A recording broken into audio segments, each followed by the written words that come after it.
हाथों का मेहंदी सूखा भी नहीं था कि मांग ही उजड़ गई। जहाँ ज़िम्मेदारियाँ की बोझ कंधों पर लेके चलना होता है, उन ज़िम्मेदारियों को छोड़कर ही इस दुनिया से चले गए। मैं अभी गिरिडीह जिला के देवरी प्रखंड में एक अति पिछड़ा गाँव में हूँ। यहाँ पर कुछ ही दिन पहले एक यहाँ का युवक जो विदेश इस शहर से बाहर कहीं बम्बई में काम कर रहे थे, उसी काम के दौरान उनकी मौत हो गई।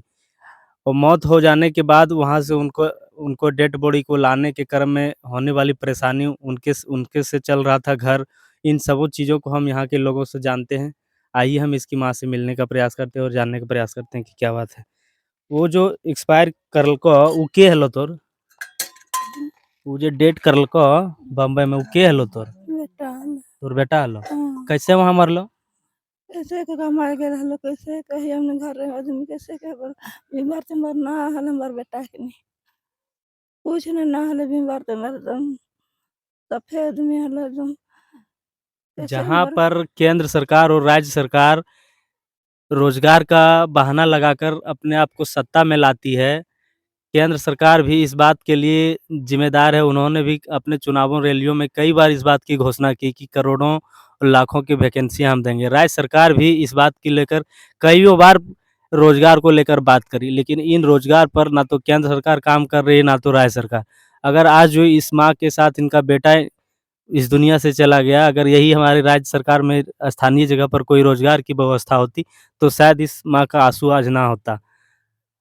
आपके कौन थे वो जो एक्सपायर कर गए भैया? हमको मालूम नहीं है। आपका कौन था वो? कौन वो मेरा भाई था। आपका अपना भाई था? हाँ, आप वो सबसे बड़े थे? हाँ सबसे बड़े थे। शादी उनका कितने दिन पहले हुआ था? वो अगहन में हुआ था। अब रिया घर में हुआ था? हाँ, अखार में। मैंने अभी 2-3 महीना हाँ, पहले? हाँ 2-3 महीना पहले। तो उसका अब वो लड़की तो यहाँ नहीं है? वो नहीं है, वो लेके चला गया है। लेके चला। देखिए, एक जहाँ एक अपना वैवाहिक जीवन आनंद भरा होता है, वहीं पर एक लड़की अपना जीवन का शुरुआती तौर ही था, ज़िंदगी जीने का शुरू ही की थी कि उससे पहले ही उसका ज़िंदगी उजड़ गया। ये है उस मृत परिवार का घर। ये देखिए, एक छोटा-सा परिवार का एक टूटा-फूटा मकान है, कच्चा-सा मकान है। अपने जीवन जीविका के लिए ये बाहर गए थे रोज़ी-रोज़गार के लिए।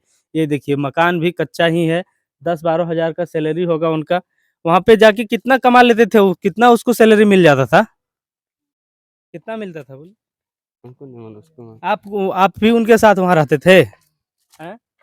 वहाँ बाहर में उनके साथ आप ही रहते थे? हाँ, क्या कैसे उनका एक्सपायर हुआ? वो मतलब बोला क्या कमर दर्द कर रहा है, अच्छा, इतना ही बताया, इसके अलावा कुछ पहले से अच्छा कोई बीमारी था उनको? नहीं था, कोई बीमारी नहीं कोई थी। बीमारी नहीं था। कितना उनको सैलरी मिल जाता था? वहाँ का सैलरी तो मिल रहा है 18,000 से स्टार्टिंग है, 20,000 भी काम के हिसाब से मिलता है। अभी उनको सैलरी कितना था? उसका सैलरी 18 से ऊपर था।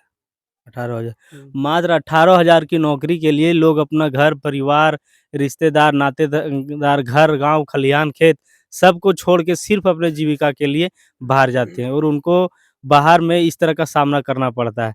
अगर वही यहाँ स्थानीय लेवल पर कोई रोज़गार की व्यवस्था होती, तो शायद ये नहीं होता। वो आप ही के साथ रहते थे? हाँ, मतलब हम दूसरा रूम में रह रहे थे, खाना-वाना एक ही रूम में खाते थे और वो दूसरा रूम। तो केंद्र सरकार, हमारे यशस्वी प्रधानमंत्री जी और यशस्वी मुख्यमंत्री हेमंत सोरेन सरकार, आपसे अपील है कि आप रोज़गार के मुद्दे को लेकर सरकार में आए हैं, सत्ता में आए हैं, तो इस गरीब परिवार के लोगों को भी देखिए। इन सब के लिए भी रोज़गार का कोई बंदोबस्त करिए, ताकि दोबारा इस तरह की कोई घटना ना घटे, किसी माँ को दोबारा आँख में आँसू ना आवे, कोई बहन इस तरह मेहंदी के हाथों का रंग भी ना गया हो और उससे पहले उसका माँग ना उजड़े। इन सबों को लेकर आप लोग क्या सोचते हैं इस गरीब परिवार को रोज़गार को लेकर? कमेंट सेक्शन में ज़रूर बताएँ। जय हिंद, मिलते हैं नेक्स्ट वीडियो में।